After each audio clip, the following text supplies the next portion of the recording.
सबसे पहले तो 7 दिनों तक वे द्वार पर खड़े रहे, उसके बाद 7 दिनों तक सारी भोग वासना की खाने पीने की चीज़ें उनके सामने थी, पर फिर भी वे उसमें नहीं फंसे। उसके बाद 7 दिनों तक सारी ललनाएं उनकी सेवा में लगा दी राजा जनक ने, और फिर भी सुखदेव जी ने जो वैराग्य था, अनासक्ति थी, उसमें वे गिरे नहीं। और तब जब राजा जनक ने देखा कि हाँ ये पात्र है,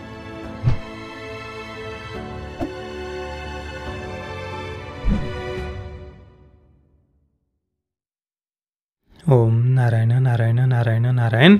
सब मित्रों को राम राम। दोस्तों, वामपंथियों को जब भी सेक्सुअल लिबरेशन को प्रमोट करना होता है, या फिर एलजीबीटी को एजेंडा को जब उन्हें प्रमोट करना होता है, या फिर रेडिकल जेंडर आइडेंटिटी के एजेंडा को जब उन्हें प्रमोट करना होता है, या हमारे कल्चर को लेकर जब भी उन्हें युवाओं को भ्रमित करना होता है, कोई प्रोपेगेंडा स्प्रेड करना होता है, कोई वोक एक्टिविज्म जब वामपंथियों को चलाना होता है, तब उनके पास में बस 2 आर्ग्यूमेंट्स होते हैं, कामासूत्रा और खजुराहो। इन दोनों के अलावा कोई तीसरी बात वो नहीं बता पाते। हमारे इतने सारे शास्त्र हैं, 4 वेद, 108 उपनिषद, 18 स्मृतियाँ, 18 पुराण, षट दर्शन के षट शास्त्र, अलग अलग नीति शास्त्र है, विदुर नीति, भीष्म नीति आदि आदि। उसके अलावा अलग अलग गीताएं हैं, शिव गीता, गुरु गीता, अष्टावक्र गीता, श्रीमद् भगवद गीता। इसके साथ में ही रामायण महाभारत जैसे ऐतिहासिक ग्रंथ, इतने सारे शास्त्र हैं हमारे सनातन संस्कृति में। कोई एक सिंगल शास्त्रों का संदर्भ भी वो नहीं दे पाते, बस ले देकर घुमा फिरा कर बस खजुराहो और कामासूत्र, इनके अलावा उन्हें और कुछ भी दिखाई नहीं देता। और दुख की बात यह है कि आज की हमारी जो जनरेशन है वो ज़्यादातर हमारी संस्कृति से, हमारे शास्त्रों से दूर जा चुकी है। शास्त्रों का अभ्यास वो आज हम नहीं देख सकते, और इसी कारण से वामपंथी अपना प्रोपेगेंडा स्प्रेड करने में कई बार सफल भी हो जाते हैं। और उससे भी बड़ी चिंता की और दुख की बात तो यह है कि आजकल वामपंथी ही नहीं, तथाकथित राष्ट्रवादी, जिन्होंने राष्ट्रवाद का मुखौटा ओढ़ कर रखा है, वो लोग भी एक प्रकार से छुपे भेष में हम कह सकते हैं वही सारा प्रोपेगेंडा वामपंथियों का स्प्रेड कर रहे हैं, संस्कृति का नाम लेकर, हमारे कल्चर का नाम लेकर। जैसे कि OMG2 फिल्म का हम उदाहरण दे सकते हैं। फिल्म में फ्राइड के मनोविज्ञान को प्रमोट करने के लिए उन्होंने पूरी फिल्म में बस संस्कृति संस्कृति संस्कृति ये किया है। और संस्कृति के नाम पर उनके पास में क्या आर्ग्यूमेंट्स थे? यही दोनों, कामासूत्रा और खजुराहो। इसके अलावा कोई तीसरी बात वो नहीं बता पाए। बस पंचतंत्र की जो काल्पनिक कहानियां हैं, उस पुस्तक की शुरुआत की 2-3 लाइनें उन्होंने पढ़कर बताई है, जो कि काल्पनिक कहानियां हैं नैतिक शिक्षा देने के लिए। उसमें भी क्या बताया उन्होंने कि एक विद्यार्थी है जो अपने पिता से, एक बालक अपने पिता से कह रहा है कि मैं गुरुकुल में शिक्षा के लिए जा रहा हूँ। उसमें अलग अलग जो विषय वो बताता है, उसमें कामशास्त्र एक विषय का वो शब्द का वो उल्लेख करता है। और इसके अलावा जो धर्म, अर्थ, काम, मोक्ष, जो 4 पुरुषार्थ बताए गए हैं, इसमें से काम जो तीसरा पुरुषार्थ है, उसको लेकर भी गलत बातें ये फिल्म स्प्रेड करती है। वो मैंने ऑलरेडी हमारे दूसरे वीडियो में एक्सप्लेन किया है, आगे जाकर मैं फिर से उसे एक्सप्लेन करूंगा उसका सही अर्थ क्या होता है। पर उसको लेकर भी ये लोग बस काम काम काम काम, कोई एक सिंगल शास्त्रों का संदर्भ, कोई एक सिंगल श्लोक तक वो नहीं बता पाए। फिल्म में चरक संहिता को पंकज त्रिपाठी का कैरेक्टर ऐसे दिखाता है जज के सामने, पर चरक संहिता का कोई श्लोक नहीं बता पाए, क्योंकि चरक संहिता में तो जगह जगह पर ब्रह्मचर्य की महिमा गाई है। हमारे आयुर्वेद के जितने भी आचार्य हैं, सबने ब्रह्मचर्य की महिमा गाई है, तो श्लोक बता कैसे पाएंगे वो? तो ये जो खजुराहो और कामासूत्र, इसको लेकर ये हमेशा से युवाओं को भ्रमित करने का जो प्रयास करते हैं, जो एक वेस्टर्न लाइफस्टाइल कहिए, सेक्सुअल लिबरेशन कहिए, रेडिकल जेंडर आइडेंटिटी का एजेंडा कहिए, या जो कुछ भी इनको अपने प्रोपेगेंडा स्प्रेड करने होते हैं, जैसे कि फ्राइड के मनोविज्ञान पर आधारित सेक्स एजुकेशन, इनके लिए हमेशा जो ये 2 आर्गुमेंट्स ये लोग देते हैं, कामासूत्र और खजुराहो, इसके बारे में आज हम विस्तार से चर्चा करने वाले हैं, ताकि आगे से कभी भी कोई इन दोनों शब्दों को लेकर किसी को भ्रमित ना कर पाए। और इन सारी बातों के अलावा एक और ज़्यादा चिंताजनक भयावह बात मैं एक और बताना चाहता हूं, और वो ये है कि आज बहुत सारे ऐसे लोग हैं जो अनजाने में सेक्स एजुकेशन, उन्हें लगता है कि ये कोई बायोलॉजी की क्लास होने वाली है, उसका मूल उद्देश्य क्या है, मुख्य उद्देश्य क्या है, उन्हें पता ही नहीं है, जिसके भयावह परिणाम आज हम वेस्टर्न कंट्रीज में देख रहे हैं। वहां पर पेरेंट्स खुलकर सेक्स एजुकेशन का विरोध कर रहे हैं। क्यों? क्योंकि इसी सेक्स एजुकेशन की आड़ में LGBTQ agenda, radical gender identity का एजेंडा, सेक्सुअल लिबरेशन, ये सारी बातें बच्चों के दिमाग में डाली जाती है। मास्टरबेशन को, हस्तमैथुन को नॉर्मलाइज किया जाता है, जो कि इस फिल्म का OMG2 का मुख्य विषय है। उसी कंक्लूजन पर फिल्म आती है एंडिंग में कि हस्तमैथुन तो सामान्य और स्वस्थ प्रक्रिया है। ये फिल्म के डायलॉग में आपको बता रहा हूँ, हस्तमैथुन तो सामान्य और स्वस्थ प्रक्रिया है, हस्तमैथुन से कोई हानि नहीं होती। और OMG2 की एंडिंग में हजारों की भीड़ के सामने बच्चों को सामने आकर गर्व से, प्राउडली, जोर से ये बोलते हुए दिखाया कि हाँ मैं मास्टरबेट करता हूँ, हाँ मैं हस्तमैथुन करता हूं और इसमें कुछ गलत नहीं है। तो इस कंक्लूजन पर फिल्म पहुंचती है। इसके लिए वो सुसाइड को रोमेटिसाइज करती है, और यहां तक कि एक छोटी बच्ची के साथ में होने वाले दुष्कर्म का सीन तक उन्होंने डाला है। अपना एजेंडा स्प्रेड करने के लिए उसका उपयोग उस सीन का उन्होंने किया है, ताकि लोगों के मन में सेक्स एजुकेशन के प्रति स्वीकार्यता बने। पर कल्पना करके देखिए दोस्तों, एक तरफ तो ये हस्तमैथुन को प्रमोट कर रहे हैं, ना केवल प्रमोट कर रहे हैं, उसको ग्लोरीफाई कर रहे हैं, हेल्दी बता रहे, सामान्य और स्वस्थ प्रक्रिया बता रहे हैं। आप कोई भी मुझे बता दें, जो भी बच्चा, युवा या पुरुष जो भी हस्तमैथुन कोई भी करेगा, तो वो किसी स्त्री के प्रति, महिला के प्रति मन में सद्भाव लाएगा या कुभाव लाएगा? उसे वो कुदृष्टि से देखेगा या अच्छी दृष्टि से देखेगा? उसके मन में वो कुछ ना कुछ तो ऑब्जेक्टिफाई करेगा ना, या तो पॉर्न देखेगा या कोई सेमी न्यूड फोटोशूट देखेगा इनकी एंटरटेनमेंट इंडस्ट्री के द्वारा बनाया हुआ, या फिर किसी फिल्म का कोई गंदा सा दृश्य वो देखेगा, या फिर अपनी ही क्लास के किसी छात्र के प्रति कामोत्तेजना बढ़ाने वाले वो विचार करेगा। तो एक तरफ तो इन बातों को नॉर्मलाइज कर रहे हैं, हस्तमैथुन को सामान्य और स्वस्थ प्रक्रिया बता रहे हैं, और दूसरी तरफ बस सेक्स एजुकेशन को प्रमोट करने के लिए दिखावा करने के, देखो देखो गुड टच बैड टच की हम बात कर रहे हैं। अगर सच में आपको महिलाओं के प्रति सम्मान की अगर चिंता होती, गुड टच बैड टच की चिंता होती, तो आप धार्मिक शिक्षा का उसको आप प्रमोट करते। जो हमारे शास्त्र जगह जगह पर वीर रक्षा की, ब्रह्मचर्य की महिमा गाते हैं, उस शिक्षा को आप देने की बात करते। पर नहीं, इनका उद्देश्य कुछ और था और उसकी आड़ में बस ये लोगों को इमोशनल ब्लैकमेल कर रहे हैं। तो इसी कारण से मैं सभी से कहना चाहूँगा, अगर किसी को लगता है कि भाई सेक्स एजुकेशन कोई बायोलॉजी की क्लास होने वाली है, रिप्रोडक्टिव ऑर्गन्स के बारे में बताया जाने वाला है, गुप्तांगों के बारे में बताया जाने वाला है, बच्चे का जन्म कैसे होता है या एग्स कैसे फर्टिलाइज होते हैं, ये सब भाई वो सारी बातें ऑलरेडी बायोलॉजी में पढ़ाई जा रही है। सेक्स एजुकेशन का मुख्य उद्देश्य समझिए जो फ्राइड के मनोविज्ञान पर आधारित है। और मैं तो फिर से कहता हूं, जिसको जो प्रमोट करना है करे, दिन रात अक्षय कुमार प्रमोट करे या इस फिल्म के मेकर्स प्रमोट करे सेक्स एजुकेशन को, किसी को कोई दिक्कत नहीं है। पर जब आप हमारे शास्त्रों को गलत तरीके से, हमारी संस्कृति को गलत तरीके से प्रस्तुत करते हैं, और वो भी महादेव का आधार लेकर आप धर्म के नाम पर बच्चों को लाइसेंस दे रहे हैं, हस्तमैथुन एक सामान्य और स्वस्थ प्रक्रिया है, धर्म के नाम पर आप बच्चों को लाइसेंस दे रहे हैं ये करने का, और सेक्स एजुकेशन को जो प्रमोट कर रहे हैं, तो कम से कम हमारे शास्त्रों को, हमारी संस्कृति को आप बीच में मत लाइए। और जब आपने बीच में लाया ही है तो शास्त्रों के संदर्भ भी फिर सुनिए। कामसूत्र और खजुराहो, उस पर हम आए उससे पहले थोड़ा सा हमारे शास्त्रों के बारे में भी हमें ज्ञान होना चाहिए ना, उसकी पार्श्वभूमि भी हमें पता होनी चाहिए। तो अलग अलग शास्त्रों के कुछ मैं आपको पहले श्लोक बताऊंगा, फिर धीरे धीरे हम कामसूत्र खजुराहो की तरफ आएंगे। अब सबसे पहले आप सभी मित्रों से प्रार्थना है कि प्लीज़ वीडियो को लाइक करिए, और अपने घर में कोई छोटा भाई हो, छोटी बहन हो, अपने परिवार में सबके साथ में इस वीडियो को शेयर करिए। ये मत सोचिए कि ये सब बातें क्यों उनके दिमाग में डालना। भाई, आपके हमारे बच्चे, उनको नोचने के लिए कई सारे ये वोक्स लगे हुए हैं, कोई राष्ट्रवाद का मुखौटा ओढ़कर लगा हुआ है। तो हम कोई जंगल में नहीं रहते हैं, जंगल में किसी गुफा में नहीं रहते हैं, वो ऑलरेडी एक्सपोज्ड इन सारी बातों से, और उनके दिमाग में कोई ये कचरा डाल दे, उससे पहले सही बातें उन तक पहुंचाइए। प्लीज़ वीडियो को लाइक और शेयर अवश्य करना। अब सबसे पहले महाभारत के मैं आपको कुछ संदर्भ देता हूँ, उसके बाद में आयुर्वेद के शास्त्रों पर भी आएंगे, भगवान शिव जी क्या कहते हैं, हमारे वेद क्या कहते हैं, और भगवान श्री कृष्ण क्या कहते हैं, सब कई सारे अलग अलग शास्त्रों के संदर्भों पर हम आने वाले। सबसे पहले महाभारत में ब्रह्मचर्य की कैसी महिमा गाई है वो मैं आपको बताता हूँ। महाभारत के मोक्ष धर्म पर्वों में आता है, राजा जनक सुखदेव जी से कहते हैं, तपसा गुरु वृत्त्या च ब्रह्मचर्येण वा विभो। बाल्यावस्था में विद्यार्थी को तपस्या, गुरु की सेवा, ब्रह्मचर्य का पालन एवं विद्याध्ययन करना चाहिए। और भाई कोई भी बिल्कुल ना समझ व्यक्ति भी बता देगा, सनातन संस्कृति में विद्यार्थी काल का दूसरा नाम ही ब्रह्मचर्य है। गुरुकुल में जब विद्यार्थी पढ़ने के लिए जाता था तो उस काल को ही ब्रह्मचर्याश्रम कहा गया है। जो 4 वर्णाश्रम बताए गए ना, ब्रह्मचर्याश्रम, गृहस्थाश्रम, वानप्रस्थाश्रम और संन्यासाश्रम, जो 4 आश्रम बताए गए हैं, उनमें सबसे पहला जो ब्रह्मचर्य आश्रम में 25 वर्ष तक गुरुकुल में रहकर ब्रह्मचर्य का पालन और वेदाध्ययन, शिक्षा का अध्ययन, अलग अलग जो विषय होते थे, खगोल शास्त्र हो, गणित हो, नृत्य संगीत आदि का अलग अलग, भगवान श्री कृष्ण तो 64 कलाओं में पारंगत थे। आज भी आप उज्जैन में अगर जाएंगे सांदीपनि ऋषि के आश्रम में, तो कौन सी 64 कलाएं भगवान श्री कृष्ण को दी गई थी, वो पूरा वर्णन आपको वहाँ पर देखने को मिलेगा। मैं गया था सांदीपनि ऋषि के आश्रम में, 2 बार गया था। मैंने वहाँ पर उन 64 कलाओं में काम शास्त्र, जो ये सेक्स एजुकेशन की बातें कर रहे हैं, वो मैंने तो कम से कम नहीं देखा भाई वहाँ पर 64 कलाओं में। पर इनका तो कुछ अलग ही चल रहा है। पंचतंत्र की जो काल्पनिक कहानियाँ हैं, उसकी 2-3 शुरुआत की लाइनें बताकर ये लोगों को ये बता रहे हैं कि देखो देखो हमारे गुरुकुल में तो सेक्स एजुकेशन, काम शास्त्र पढ़ाया जाता था, और इसके साथ में ही ये हमारे जो 4 पुरुषार्थ बताए गए हैं, धर्म, अर्थ, काम, मोक्ष, जिनका बहुत ही पवित्र अर्थ है, उसमें से भी काम शब्द को लेकर ये बस काम काम काम काम पूरी फिल्म में कर रहे हैं। भाई उसका मूल अर्थ क्या है?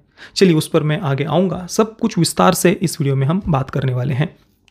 तो कुल मिलाकर विद्यार्थी काल का दूसरा नाम ही ब्रह्मचर्य कहा गया है सनातन संस्कृति में, और विद्यार्थी के लिए सबसे पहला नियम ही वीर्य रक्षा और ब्रह्मचर्य बताया गया है।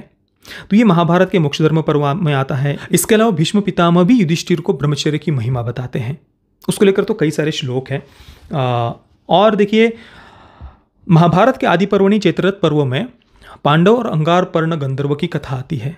अर्जुन अपने भाइयों के साथ में जब स्वयंवर के लिए जा रहे थे द्रौपदी के, तो रास्ते में उन्हें अंगारपर्ण गंधर्व मिला था, और अंगारपर्ण गंधर्व अपनी स्त्री के साथ में जल क्रीड़ा कर रहा था, और वो फिर पांडवों को ललकार देता है कि भाई मैं यहाँ से इस रास्ते से तुम नहीं जा सकते मेरी आज्ञा के बगैर।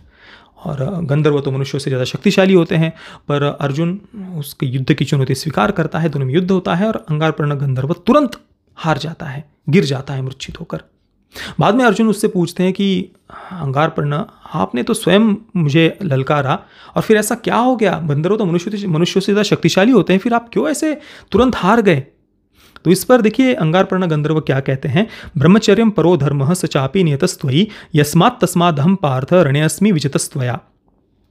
ब्रह्मचर्य सबसे बड़ा धर्म है और वह आप में निश्चित रूप से विद्यमान है। हे कुंती नंदन अर्जुन, इसीलिए युद्ध में मैं आपसे हार गया हूं। क्योंकि वो अपनी स्त्री के साथ जल क्रीड़ा कर रहा था अंगारपर्ण गंधर्व, उसका वीरस्खलन हुआ था, वीरनाश हुआ था, इसी कारण से वो युद्ध में हार गया। और अर्जुन के तो ब्रह्मचर्य के बारे में हमने जो उर्वशी के साथ में जो प्रसंग है जहाँ पर वे उसके माँ कहकर संबोधित करते हैं, उसका शारीरिक प्रणय के लिए जो उसने कहा था वो मना कर देते हैं अर्जुन वहाँ पर तुरंत। इसके अलावा महाभारत के आदि पर्वणि संभव पर्व में श्लोक आता है, न जातु कामः कामानुपभोगे न शाम्यति हविषा कृष्णवर्तमेव भूय एवाभिवर्धते। इसका अर्थ है, लेकिन विषयों की कामना करके उपभोग से कभी शांत नहीं होती, अपितु घी की आहुति पड़ने पर अग्नि की भांति वो अधिकाधिक बढ़ती जाती है कामना। इस पृथ्वी पर जितने भी धन, जौ, स्वर्ण, पशु और स्त्रियां हैं, वे सब भी एक मनुष्य के लिए पर्याप्त नहीं है। अतः तृष्णा का त्याग कर देना चाहिए, क्योंकि तृष्णा का, वासना का कभी पेट नहीं भरता। सब कुछ मिल जाए तो भी वो बढ़ती ही जाती है। खोटी बुद्धि वाले लोगों के लिए जिसका त्याग करना अत्यंत कठिन है, जो मनुष्य बूढ़े होने पर भी स्वयं बूढ़ी नहीं होती, तथा जो एक प्राणांतक रोग है, उस तृष्णा को त्याग देने वाले पुरुष को ही सुख मिलता है। ऐसे तो महाभारत में कई सारे अलग अलग श्लोक आते हैं ब्रह्मचर्य की महिमा के। तो ये महाभारत। अब इसके बाद में हम आते हैं वेदों में कहाँ कहाँ पर ब्रह्मचर्य की महिमा गाई है, वो मैं आपको कुछ बताता हूँ। देखिए, अथर्व वेद में आता है, अति सृष्टो अपाम वृषभो अति सृष्टा अग्नयो दिव्या इदम तमति सृजामि तम माभ्य वनिक्षी। शरीर में व्याप्त वीर रूपी जल को बाहर ले जाने वाले, शरीर से अलग कर देने वाले काम को मैंने परे हटा दिया है। अब मैं इस काम को अपने से सर्वथा दूर फेंकता हूँ। मैं इस बल बुद्धि आरोग्यता नाशक काम का कभी शिकार नहीं होऊंगा। तो इस प्रकार से ये श्लोक आता है। विरनाश से कितने कितने नुकसान होते हैं, इसके बारे में और एक श्लोक है अथर्ववेद का ही। देखिए, रुजन परिरुजन मृणन परिमृणन म्रोको मनोहा खनो निर्दाह आत्मदुषिस्तनुदुषि ही। यह काम रोगी बनाने वाला है, बहुत बहुत बुरी तरह रोगी बनाने वाला है। मृणन यानी मार देने वाला है, परिमृणन यानी बुरी तरह मारने वाला है। यह टेढ़ी चाल चलाता है, मानसिक शक्तियों को नष्ट करता है, शरीर की सब धातुओं को जला देता है, जीवात्मा को मलिन करता है, शरीर के वात पित्त कफ को दूषित करके उसे तेजोहीन बना देता है। अथर्ववेद में ये श्लोक है। इसके अलावा अथर्ववेद में ही एक और श्लोक आता है, ब्रह्मचर्येण तपसा देवा मृत्युम पाघ्नत इंद्रो ह ब्रह्मचर्येण देवेभ्य स्वराभरत। ब्रह्मचर्य रूपी तप से देवों ने मृत्यु को जीत लिया है। देवराज इंद्र ने भी ब्रह्मचर्य के प्रताप से ही देवताओं से अधिक सुख व उच्च पद को प्राप्त किया है। यह अथर्ववेद में आता है। अब कुछ उपनिषदों के मैं आपको श्लोक बताता हूँ। छांदोग्य उपनिषद में आता है, तद्य एवेतम ब्रह्मलोकम ब्रह्मचर्येण विन्दन्ति तेषामेवैष ब्रह्मलोकः। जो ब्रह्मचर्य का पालन करते हैं, केवल कहाँ है, केवल वे ही ब्रह्म परमात्मा को प्राप्त कर सकते हैं। जो आत्मज्ञान, तत्वदर्शन, ब्रह्म ज्ञान जिसे कहा जाता है ना, वो ब्रह्मचर्य का पालन उसमें भी सबसे पहला नियम है। और योग वशिष्ठ महारामायण मैंने इससे पहले दिखाई हुई है, तो योग वशिष्ठ महारामायण में भी जब आप पढ़ेंगे तो शुरुआत में हम पढ़ते हैं कि प्रभु श्री रामचंद्र जी को वैराग्य एवं अनासक्ति का भाव उनमें भर गया था, और उसके बाद गुरु वशिष्ठ जी प्रभु श्री रामचंद्र जी की महिमा गाते हैं कि शिष्यों में जो गुण होने चाहिए वो सारे गुण आप में हैं, सारे सर्वश्रेष्ठ गुण, वैराग्य, अनासक्ति, ब्रह्मचर्य, वहाँ पर भी ब्रह्मचर्य का उल्लेख आता है। तो ब्रह्मचर्य की महिमा तो सभी जगह पर गाई गई है। ब्रह्म ज्ञान प्राप्त करने के लिए आत्म साक्षात्कार, मुक्ति, जीवन मुक्ति, कैवल्य पद, जो अलग अलग शब्द हैं उन सब उस पद की प्राप्ति के लिए भी ब्रह्मचर्य को सबसे पहले महत्वपूर्ण बताया गया है। याज्ञवल्क्य संहिता में आता है, कर्मणा मनसा वाचा सर्वावस्थासु सर्वदा सर्वत्र मैथुन त्यागो ब्रह्मचर्यम प्रचक्षते। सर्व अवस्थाओं में मन, वचन और कर्म तीनों से मैथुन का सर्वथा त्याग हो उसे ब्रह्मचर्य कहते हैं। मैथुन यानी जो भी, चाहे हस्त मैथुन हो जिसे मास्टरबेशन कहते हैं, या फिर गुदा मैथुन जिसे एनल सेक्स कहते हैं, या फिर जो स्त्री और पुरुष के बीच में शारीरिक संबंध होता है, किसी भी प्रकार के मैथुन का त्याग, ओरल सेक्स जिसे मुख मैथुन कहते हैं, उसका त्याग उसे ब्रह्मचर्य कहते हैं। इसके अलावा एक और श्लोक है, आयुष तेजो बलम वीर्यम प्रज्ञा श्रीश्च महद्यशः पुण्यम च प्रतिमत्वम च हन्यते ब्रह्मचर्यया।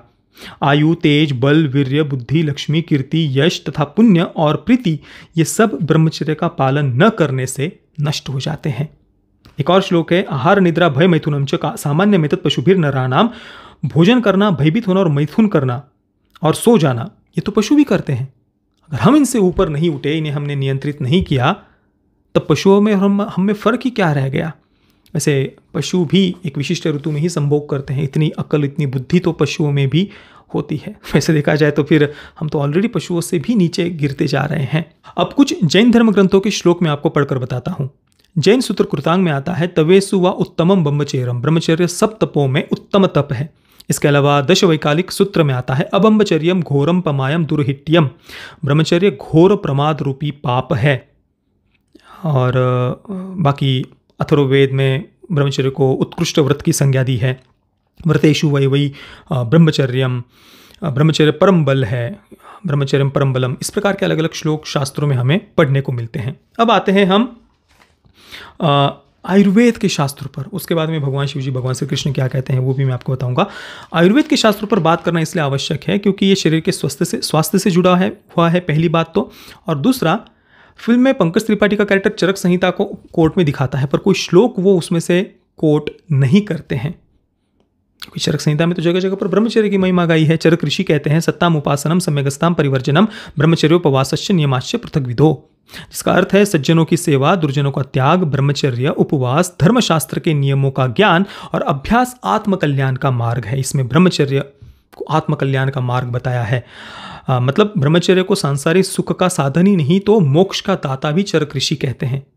एक और श्लोक है चरक संहिता का, त्रयः उपास्तंभः आहारः स्वप्नो ब्रह्मचर्यम च सति, यानी आहार, निद्रा और ब्रह्मचर्य, ये शरीर के 3 उपस्तंभ है जिसके आधार पर शरीर स्थित है। आहार, निद्रा और ब्रह्मचर्य।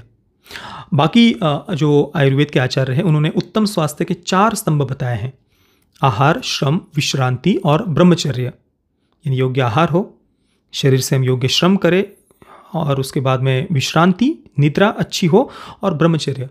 ये 4 बातें हमें उत्तम स्वास्थ्य देती है। आहार, श्रम और विश्राम, ये तीनों तो आजकल मेडिकल साइंस भी कहता है। ब्रह्मचर्य को लेकर उनका कुछ अलग ही है। साइंटिफिक स्टडी जो मास्टरबेशन को हेल्दी वगैरह वो बताते हैं, वही उनका मुख्य उद्देश्य है, फ्राइड के मनोविज्ञान का, सेक्स एजुकेशन का। इसके अलावा आयुर्वेद के आचार्य वाग्भट जी कहते हैं, संसार में जितना सुख है वह आयु के अधीन है और आयु ब्रह्मचर्य के अधीन है। इसके बाद में पतंजलि योग में अष्टांग योग का उल्लेख आता है जिसमें 8 सूत्र हैं, यम, नियम, आसन, प्राणायाम, प्रत्याहार, धारणा, ध्यान और समाधि।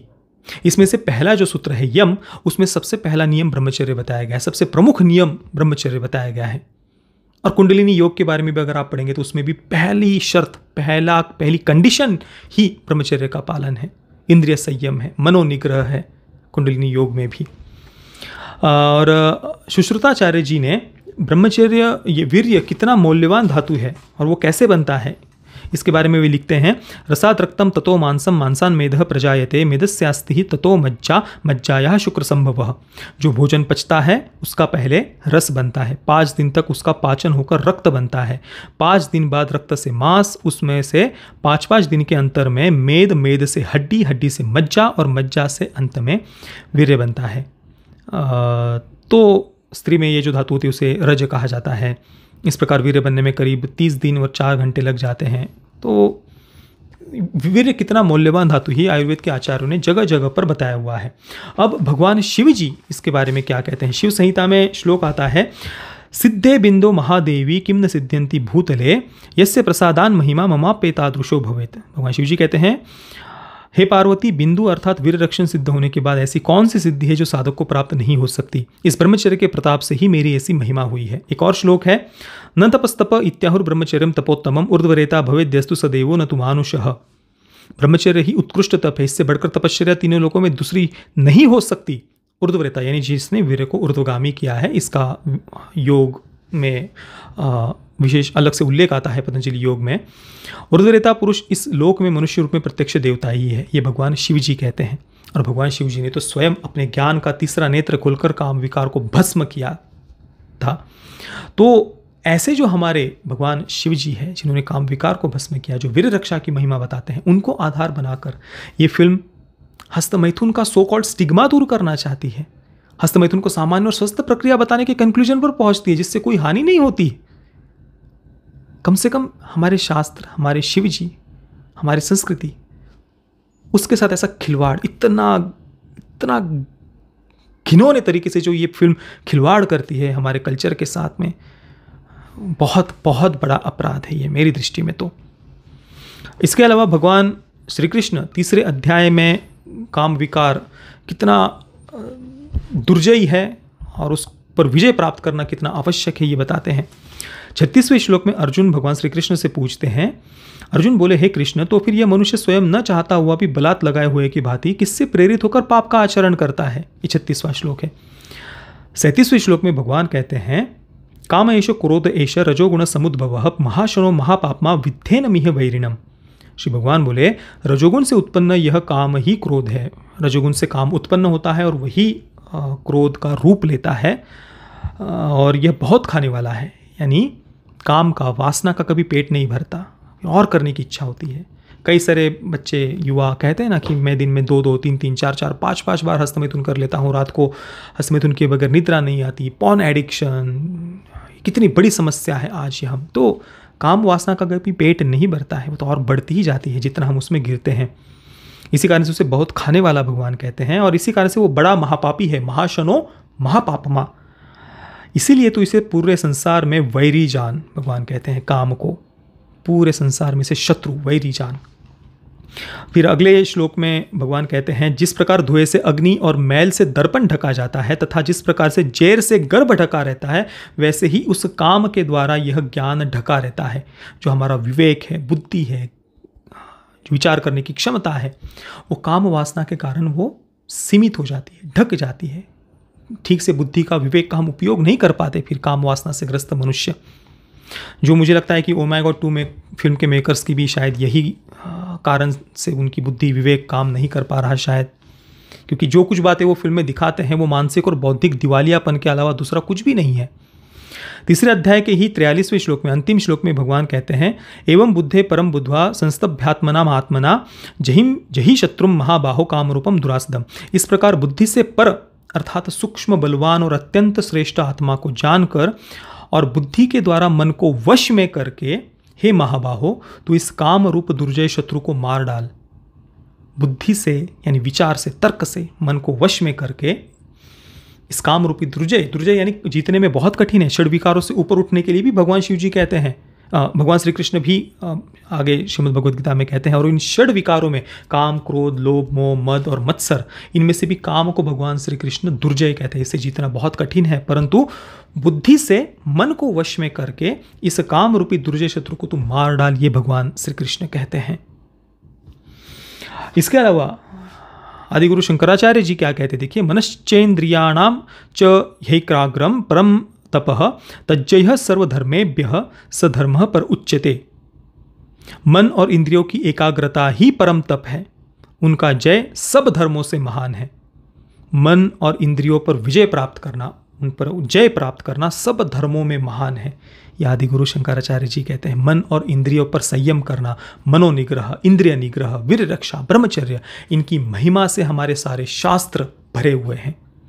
सैकड़ों जगह पर नहीं, हजारों जगहों पर आपको ऐसे अनगिनत संदर्भ देखने को मिलेंगे जो हमें इंद्रिय निग्रह, मनोनिग्रह, मन पर और इंद्रियों पर विजय प्राप्त करना, मन के गुलाम नहीं बनना, वीर रक्षा, इसकी महिमा जगह जगह पर गाई, और विशेषतः विद्यार्थी काल में। अब आते हैं कामसूत्र और खजुराहो पर। देखिए, जो लोग, जो वामपंथी या तथाकथित राष्ट्रवादी भी जो कामसूत्र की बात करते हैं, वो भी, उन्होंने भी शायद कभी कामसूत्र पढ़ा नहीं होगा। कामसूत्र में मैथुन केवल उसका एक अंग है, और मैथुन शारीरिक संबंध बनाना ये प्रकृति के द्वारा हमारे शरीर में की हुई व्यवस्था है ताकि संसार आगे बढ़ता रहे, संसार का चक्र चलता रहे। एक स्त्री का और पुरुष का अपने परिवार के प्रति, संसार के प्रति, प्रकृति के प्रति, पूर्वजों के प्रति जो कर्तव्य होता है, उस कर्तव्य को पूरा करने के लिए जो संतानोत्पत्ति वो करते हैं, संतान को जो जन्म देते हैं, उसके लिए प्रकृति ने हमारे शरीर में ये की हुई व्यवस्था है, और उस व्यवस्था का शरीर, जीवन का जो एक अंग है, उसका बस वहां वर्णन किया है। उसका अर्थ ये नहीं होता कि हम इंद्रिय लंपट बन जाए, कामनाओं में गिर जाए, हस्तमैथुन सामान्य और स्वस्थ प्रक्रिया ये कहे, या सेक्सुअल लिबरेशन को हम इसके आड़ में प्रमोट करें। नहीं, हमारे शास्त्र ये कहीं पर भी नहीं कहते हैं। धर्म, अर्थ, काम, मोक्ष, इसमें जो काम आता है ना, उसका अर्थ ये नहीं होता कि हम कामनाओं में गिरे। जो 4 पुरुषार्थ, उनका अर्थ ये होता है, सबसे पहला पुरुषार्थ है धर्म, उसके बाद अर्थ, यानी धर्म के आधार पर हम अर्थार्जन करें, धर्म के आधार पर हम सही गलत, योग्य अयोग्य का निर्णय करें, हमारे वेद क्या कहते हैं, उपनिषद क्या कहते हैं, गुरुजन क्या कहते हैं, उसके आधार पर हम अर्थार्जन करें, और फिर धर्म के आधार पर हम कामनाओं को नियंत्रित करें। धर्म, अर्थ, काम, मोक्ष में जो काम आता है, वो कामनाओं को नियंत्रित करने की बात वहां की है, कि एक स्त्री और पुरुष उनका अपने परिवार और पूर्वजों के प्रति कर्तव्य के रूप में जो संतानोत्पत्ति वो करते हैं, तो, और साथ में ही काम का अर्थ केवल सेक्स नहीं होता, कामनाएं, जो संसारिक जो अलग अलग कामनाएं होती है हमारी, तो उनको नियंत्रित करने को कहा गया है धर्म के आधार पर, उसमें बहना नहीं है। और फिर कामनाओं को नियंत्रित करके हम मोक्ष के मार्ग पर आगे बढ़े। इतना पवित्र अर्थ है धर्म, अर्थ, काम, मोक्ष का। पर जिनके दिमाग में बस सेक्स भरा हुआ है, या जो अपना कोई एक पर्टिकुलर एजेंडा स्प्रेड करना चाहते हैं, वो हमारे शास्त्रों की ये सारी बातें नहीं बताएंगे। उन्हें हमारे हजारों शास्त्र नहीं दिखेंगे। उन्हें हमारी ऋषि परंपरा क्या कहती है, हमारे ऋषि मुनि क्या कहते हैं, वो उन्हें नहीं दिखाई देगा। उन्हें भगवान शिव जी क्या कहते हैं, वो नहीं दिखाई देगा। उन्हें भगवान श्री कृष्ण क्या कहते हैं, वो नहीं दिखाई देगा। बस लोगों को भ्रमित करने के लिए खजुराहो और कामसूत्र ये बातें वो करते हैं। और खजुराहो की अगर हम बात करें, तो देखिए, एक राजवंश के द्वारा खजुराहो का जो मंदिर है वो बनाया गया था, जिसके बाहर हम ये मूर्तियां देखते हैं। अब उसका जो अर्थ हम देखते हैं, जब हम गर्भगृह में अंदर जाते हैं मंदिर में, तो उसके बाहर ये मूर्तियां हमें देखने को मिलती है, खजुराहो और 1-2 जगह और हमें देखने को मिलती है। तो उसका अर्थ ये होता है कि हम जड़ से चेतन की ओर जा रहे हैं, हम संसार से ईश्वर की ओर जा रहे हैं। हम कामनाओं को बाहर छोड़कर फिर तभी हम चेतन की तरफ, ईश्वर की तरफ आगे जा सकते हैं। तो कामनाओं को बाहर छोड़कर हमें गर्भगृह में ईश्वर की तरफ अंदर जाना है। जब तक हम कामनाओं को बाहर नहीं छोड़ेंगे, तब तक हम ईश्वर, यानी हमारा जो चैतन्य तत्व है, आत्म तत्व है, उस तरफ हम आगे नहीं आ सकते। अगर बाहर ही कामनाओं में कोई फंसा रह गया, तो वो अंदर चेतन की तरफ, हमारे उस चैतन्य तत्व की तरफ, परमात्मा की तरफ आगे नहीं आ सकता। ये उसका एक अर्थ होता है। और उसके पीछे का एक उद्देश्य ये भी बताया जाता है कि जिस समय उस राजवंश ने खजुराहो की ये जो मूर्तियाँ बनवाई थी, उस समय देश में बहुत सारे ऐसे लोग थे जो सांसारिक कर्तव्यों से भागने के लिए संन्यास ले रहे थे। सन्यासी होना, साधु होना, तपस्वी होना, ये कोई सांसारिक कर्तव्यों से भागने की चीज नहीं है, जिसमें अति तीव्र वैराग्य हो, अनासक्ति हो, संसारिक भोगों के प्रति ईश्वर प्राप्ति की तीव्र इच्छा हो, जीवन मुक्ति की तीव्र इच्छा हो, अपने आप को जानने की तीव्र इच्छा हो, उनके लिए सन्यास है, उनके लिए तपस्या है। सांसारिक कर्तव्यों से भागने के लिए तपस्या नहीं है। पर कई सारे लोग ऐसे थे जो बस आलस के लिए, लापरवाही से, सांसारिक कर्तव्य पूरे नहीं करने हैं, चलो भाग जाते हैं, इस भाव से कई लोग संन्यास ले रहे थे। तो ऐसे लोग फिर से गृहस्थाश्रम में चले जाएं, तो तीर्थाटन आदि करते ही थे उस समय तपस्वी साधु पूरे देश भर में। तो ये जो मूर्तियाँ थी, उन्हें देखकर जो सही मायने में जिनके अंदर तितिक्षा नहीं है, वो ईश्वर प्राप्ति की तीव्र इच्छा नहीं है, वे लोग छट जाए, चले जाए वापस संसार में। तो उसके पीछे का ये उद्देश्य था। और ये हमें एक और शास्त्रों में भी इसका संदर्भ मिलता है। राजा जनक और सुखदेव जी का जो कथा हमें पढ़ने को मिलती है। सुखदेव जी जब राजा जनक से ज्ञान प्राप्त करने के लिए गए थे, तो राजा जनक ने सुखदेव जी की 21 दिनों तक परीक्षा ली थी। 7 दिनों तक उन्होंने द्वार पर ही उन्हें खड़ा रखा। उसके बाद 7 दिनों तक उन्हें सारी भोग की, खाने पीने की सारी वस्तुएं दी, पर सुखदेव जी उसमें भी नहीं फंसे। सबसे पहले तो 7 दिनों तक वे द्वार पर खड़े रहे, उसके बाद 7 दिनों तक सारी भोग वासना की, खाने पीने की चीज़ें उनके सामने थी, पर फिर भी वे उसमें नहीं फंसे। उसके बाद 7 दिनों तक सारी ललनाएं उनकी सेवा में लगा दी राजा जनक ने, पर फिर भी सुखदेव जी ने जो वैराग्य था, अनासक्ति थी, उसमें वे गिरे नहीं। और तब जब राजा जनक ने देखा कि हाँ, ये पात्र है, ये सही पात्र है आत्मज्ञान प्राप्त करने के लिए, ब्रह्मज्ञान प्राप्त करने के लिए, तब राजा जनक ने सुखदेव जी को उपदेश दिया था ब्रह्मज्ञान का। तो शास्त्रों में तो ऐसे संदर्भ आते हैं कि हमें तो वासनाओं को पीछे छोड़कर हम वैराग्य, अनासक्ति की तरफ आगे बढ़े। गृहस्थी भी हो तो भी धर्म, अर्थ, काम, मोक्ष, धर्म के आधार पर हम हमारी कामनाओं को नियंत्रित करें, इंद्रिय संयम करें, मनोनिग्रह करें। कामनाओं में, वासनाओं में बहना गृहस्थी के लिए भी नहीं कहा है। तो शास्त्रों के बारे में कुछ पता है नहीं, प्रोपेगेंडा फैलाना है वामपंथियों को। और सबसे दुख की बात यह है कि तथाकथित राष्ट्रवादी, इनको क्या कहे, वो ये शब्द भी बहुत छोटे हैं, जो ये जघन्य अपराध करते हैं बच्चों को इस प्रकार से गड्ढे में धकेलने का, एक वासना इंद्रिय लंपट बनाने का, और वो भी धर्म के नाम पर आप लाइसेंस दे रहे हैं, शिवजी के नाम पर। अरे कुछ तो शास्त्रों का कहीं पर तो संदर्भ दिया होता। तो दोस्तों, ये थे जो कुछ भी ये प्रोपेगेंडा स्प्रेड करते हैं कामासूत्र खजुराहो को लेकर, उसको लेकर विस्तार से आज हमने इस वीडियो में चर्चा की है। मैं आशा करता हूं कि आपको पूरा सब इसके माध्यम से उत्तर मिल गए होंगे। तो आगे से जब भी कोई ये प्रोपेगेंडा स्प्रेड करे ना, तो उन्हें ये वीडियो उनके साथ में शेयर कर देना, और प्लीज़ वीडियो को लाइक अवश्य करना। बाकी OMG2 के मेकर्स ने जो श्रावण मास में ये फिल्म रिलीज़ करके जो जघन्य अपराध किया है, उसके लिए महादेव तो उन्हें कभी क्षमा नहीं करेंगे। जय श्री राम, वंदे मातरम।